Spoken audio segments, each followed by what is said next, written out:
Channel study with ಪರಶುರಾಮ್ಗೆ ಸ್ವಾಗತವನ್ನು ಕೋರ್ತೀನಿ. ಇಂದು 8ನೇ ತರಗತಿಯ ವಿಜ್ಞಾನ ವಿಷಯದಲ್ಲಿ ಒಂದು SA1 ಅಂದರೆ ಅರ್ಧವಾರ್ಷಿಕ ಪರೀಕ್ಷೆ ಪ್ರಶ್ನೆ ಪತ್ರಿಕೆ ಮತ್ತು ಕೀ ಉತ್ತರಗಳನ್ನು ನೋಡೋಣ. ಆಲ್ರೆಡಿ ನಾವು ಎಲ್ಲ ವಿಷಯಗಳಲ್ಲಿನೂ ಕೂಡ ನಿಮ್ಮ ಹಿಡಿದವರಿಗೆ SA1 ಅಂದರೆ ಅರ್ಧವಾರ್ಷಿಕ ಪರೀಕ್ಷೆ ಪ್ರಶ್ನೆ ಪತ್ರಿಕೆ ಮತ್ತು ಕೀ ಉತ್ತರಗಳನ್ನು ಹಾಕಿದ್ದೀವಿ. ಹಿಂದಿನ ವಿಡಿಯೋ ನೋಡದೇ ಇದ್ದರೆ ವಿಡಿಯೋದ ಡಿಸ್ಕ್ರಿಪ್ಷನ್ ಬಾಕ್ಸ್ನಲ್ಲಿ ಒಂದು ಪ್ಲೇಲಿಸ್ಟ್ ಲಿಂಕ್ ಇದೆ. FA SA ಎಕ್ಸಾಮ್ 2023-24 ಅನ್ನೋ ಪ್ಲೇಲಿಸ್ಟ್ ಲಿಂಕಲ್ಲಿ ವಿಡಿಯೋಗಳಿದ್ದಾವೆ.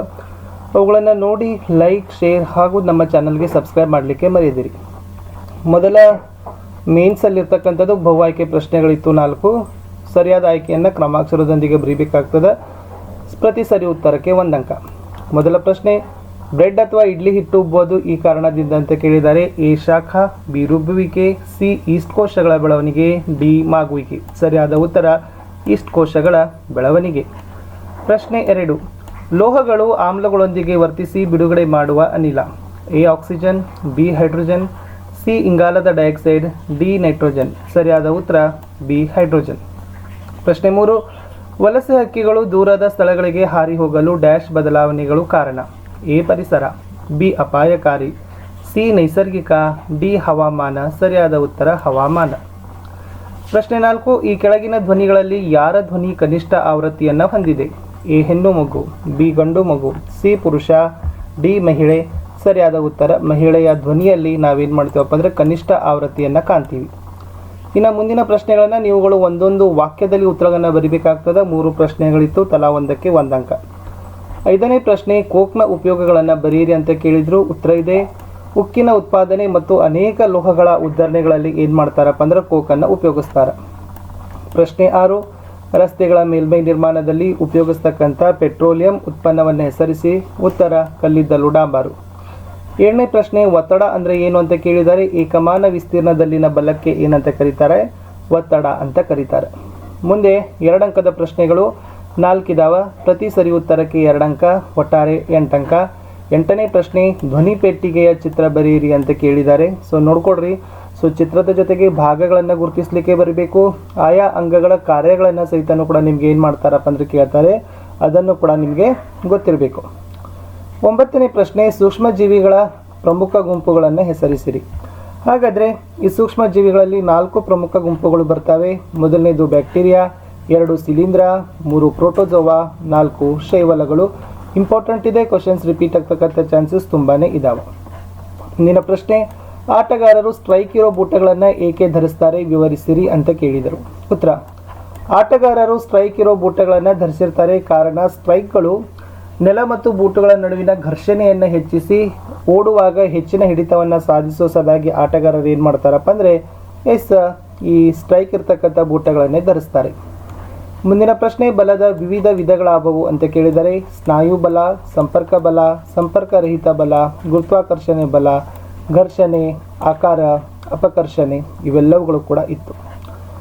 ಇನ್ನು 3 ಅಂಕಕ್ಕೆ ಯಾವೆಲ್ಲ ಕ್ವಶನ್ಸ್ಗಳು ಬರ್ತವೆ ಅನ್ನೋದ್ರೆ, ಸೊ ಅರಣ್ಯನಾಶಕ್ಕೆ ಕಾರಣಗಳು ಮತ್ತು ಪರಿಣಾಮಗಳನ್ನು ಬರೀರಿ ಅಂತ ಬರ್ಬೋದು.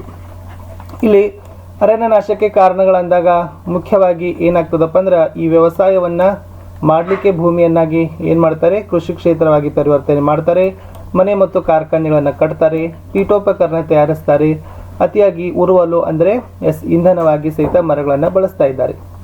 ಇನ್ನು ಈ ಅರಣ್ಯನಾಶದಿಂದ ಏನು ಪರಿಣಾಮಗಳಾಗ್ತದೆ ಅಂದರೆ ವಾತಾವರಣದಲ್ಲಿ ಕಾರ್ಬನ್ ಡೈಆಕ್ಸೈಡ್ ಪ್ರಮಾಣ ಹೆಚ್ಚಾಗ್ತದೆ, ಅಂತರ್ಜಲದ ಮಟ್ಟ ಕುಸಿತದ, ಅರಣ್ಯನಾಶದಿಂದ ಪರಿಸರದ ಸಮತೋಲ ಹಾಳು ಆಗ್ತದೆ, ಮರಗಳ ಸಂಖ್ಯೆ ಕಡಿಮೆ ಆದರೆ ಮಣ್ಣಿನ ಸವಕಳಿ ಆಗ್ತದೆ, ಪ್ರವಾಹ ಮತ್ತು ಬರಗಾಲಿನ ಪರಿಸ್ಥಿತಿ ಉಂಟಾಗ್ತದೆ.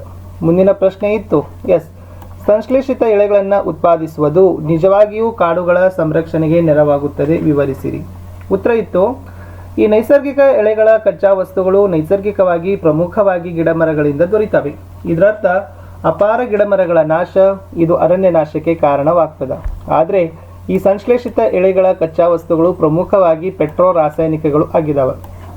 ಆದ್ದರಿಂದ ಈ ಸಂಶ್ಲೇಷಿತ ಎಳೆಗಳನ್ನು ಉತ್ಪಾದಿಸೋದು ನಿಜವಾಗಿಯೂ ಕಾಡುಗಳ ಸಂರಕ್ಷಣೆಗೆ ನೆರವಾಗ್ತದೆ ಅಂತ ನಾವೇನು ಮಾಡ್ತೀವಿ, ಬರಿತೀವಿ.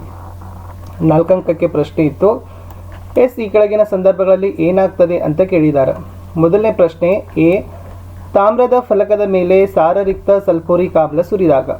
ಉತ್ತರ ಏನಿತ್ತಂದರೆ ಈ ತಾಮ್ರದ ಸಲ್ಫೇಟ್ನ ನೀಲಿ ಬಣ್ಣದ ಹರಳುಗಳು ಉಂಟಾಗೋದ್ರ ಜೊತೆಗೆ ಹೈಡ್ರೋಜನ್ ಅನಿಲ ಏನಾಗ್ತದಪ್ಪ ಅಂದರೆ ಬಿಡುಗಡೆ ಆಗ್ತದೆ.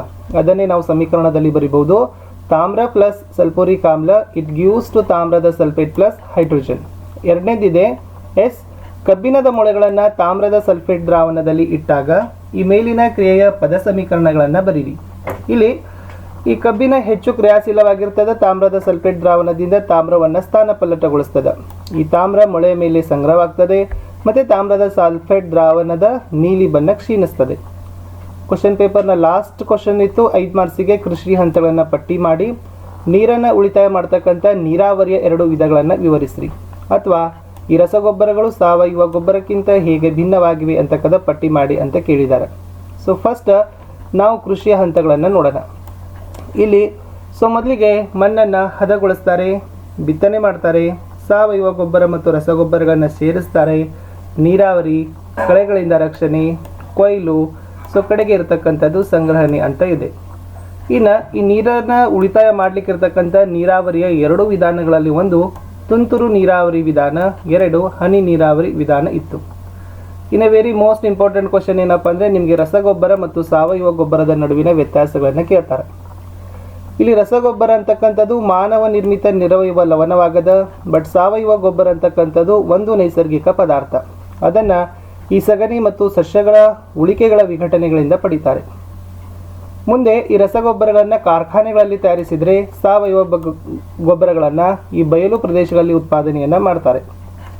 ಮುಂದೆ ರಸಗೊಬ್ಬರಗಳು ಯಾವುದೇ ರೀತಿಯ ಹ್ಯೂಮಸನ್ನು ಮಣ್ಣಿಗೆ ಒದಗಿಸೋದಿಲ್ಲ, ಬಟ್ ಸಾವಯವ ಗೊಬ್ಬರಗಳು ಸಾಕಷ್ಟು ಪ್ರಮಾಣದಲ್ಲಿ ಈ ಹ್ಯೂಮಸನ್ನು ಏನು ಮಾಡ್ತಾವಪ್ಪ ಅಂದ್ರೆ ಮಣ್ಣಿಗೆ ಒದಗಿಸ್ತಕ್ಕಂಥ ಕೆಲಸವನ್ನು ಮಾಡ್ತಾವೆ. ಕಡೆದಿತ್ತು ರಸಗೊಬ್ಬರಗಳು ನೈಟ್ರೋಜನ್, ಫಾಸ್ಫರಸ್ ಮತ್ತು ಪೊಟ್ಯಾಸಿಯಂಗಳಂಥ ಸಸ್ಯ ಪೋಷಕಗಳಿಂದ ಸಮೃದ್ಧವಾಗಿರ್ತವೆ, ಬಟ್ ಸಾಪೇಕ್ಷವಾಗಿ ರಸಗೊಬ್ಬರಗಳಿಗಿಂತ ಈ ಸಾವಯವ ಗೊಬ್ಬರಗಳಲ್ಲಿ ಸಸ್ಯ ಪೋಷಕಗಳು ಅಂದರೆ ಅದು ನೈಟ್ರೋಜನ್ ಇರ್ಬೋದು, ಫಾಸ್ಫರಸ್ ಇರ್ಬೋದು ಮತ್ತು ಪೊಟ್ಯಾಸಿಯಂ ಇರ್ಬೋದು, ಇವು ಕಡಿಮೆ ಪ್ರಮಾಣದಲ್ಲಿ ಏನು ಮಾಡ್ತಾವಪ್ಪ ಅಂದರೆ ಒದಗಿಸ್ತವೆ ಅಂತಕ್ಕಂಥ ಪಾಯಿಂಟ್ಸನ್ನು ಬರೀಬೇಕಿತ್ತು. ಇಷ್ಟಿತ್ತು ಸ್ನೇಹಿತರೆ 8ನೇ ತರಗತಿಯ ನಿಮ್ಮ SA1 ಪರೀಕ್ಷೆಯಲ್ಲಿ ಒಂದು ಕ್ವಶನ್ ಪೇಪರ್ ಮತ್ತು ಕೀ ಆನ್ಸರ್ಸ್ಗಳನ್ನು ಕೊಟ್ಟಿದ್ದೀನಿ. ಸೊ ನೆಕ್ಸ್ಟ್ ವಿಡಿಯೋದಲ್ಲಿ ನಾನು ಮತ್ತೆ ನಿಮಗೆ ವೆರಿ ಇಂಪಾರ್ಟೆಂಟ್ ಕ್ವಶನ್ ಆನ್ಸರ್ಸ್ ಯಾವೆಲ್ಲ ಇದ್ದಾವೆ, ಯಾವ ಕ್ವಶನ್ ಆನ್ಸರ್ಸ್ಗಳನ್ನು ನೀವು ಪ್ರಿಪ್ರೇಷನ್ ಮಾಡ್ಕೊಂಡು ಹೋಗಬೇಕು ನಿಮ್ಮ ಎಕ್ಸಾಮ್ಗೆ ಅನ್ನೋದನ್ನು ವಿಡಿಯೋ ಸಹಿತ ಲೈನ್ ಅಪ್ ಮಾಡ್ತಾರೆ. ಅದನ್ನು ಸಹಿತ ತಾವುಗಳು ಹೆಚ್ಚು ಮಂದಿಗೆ ಶೇರನ್ನು ಮಾಡಬೇಕು. ಸೊ ಸಿಗ್ತೀನಿ ಇನ್ನೊಂದು ವಿಡಿಯೋದಲ್ಲಿ. ದಯಮಾಡಿ ಹೆಚ್ಚು ನಿಮ್ಮ ಲೈಕ್ ಶೇರ್ಗಳನ್ನು ಬಯಸ್ತೀನಿ ಅಂತ ಹೇಳ್ತಾ, ಆಲ್ರೆಡಿ ಎಲ್ಲ ಪಾಠದ ಕ್ವಶನ್ ಆನ್ಸರ್ಸ್ಗಳನ್ನು ನಾವು ಹಾಕಿದ್ದೀವಿ. ಅದರ ವಿಡಿಯೋದ ಡಿಸ್ಕ್ರಿಪ್ಷನ್ ಬಾಕ್ಸ್ನಲ್ಲಿನೇ ಒಂದು ಪ್ಲೇಲಿಸ್ಟ್ ಲಿಂಕ್ ಇದೆ, ಅದನ್ನು ಒತ್ತಿ ತಾವುಗಳು ನೋಡ್ಬೋದು. ವಿಜ್ಞಾನದಲ್ಲಿ ಎಲ್ಲ ಪಾಠದ ಕ್ವಶನ್ ಆನ್ಸರ್ಸ್ಗಳು ಹಾಕಿದ್ದೀವಿ, ಅವುಗಳನ್ನು ಸಹಿತ ನೋಡಿ. ಸಿಗ್ತೀನಿ ಹೊಸ ವಿಡಿಯೋದಲ್ಲಿ. ಲೈಕ್, ಶೇರ್ ಹಾಗೂ ಸಬ್ಸ್ಕ್ರೈಬ್ ಮಾಡಲಿಕ್ಕೆ ಮರೆಯದಿರಿ ಅಂತ ನೆನಪಿಸ್ತಾ, ನಮ್ಮದೇ ಒಂದು ಟೆಲಿಗ್ರಾಮ್ ಗ್ರೂಪ್ ಅದ ಸ್ಟಡಿ ವಿತ್ ಪರಶುರಾಮ್ ಅಂತ, ಲಿಂಕ್ ವಿಡಿಯೋದ ಡಿಸ್ಕ್ರಿಪ್ಷನ್ ಬಾಕ್ಸ್ನಲ್ಲಿ ಕೊಟ್ಟಿದ್ದೀನಿ, ಅದಕ್ಕೂ ಕೂಡ ಬಂದು ಜಾಯ್ನ್ ಆಗಿ. ಬಾಯ್.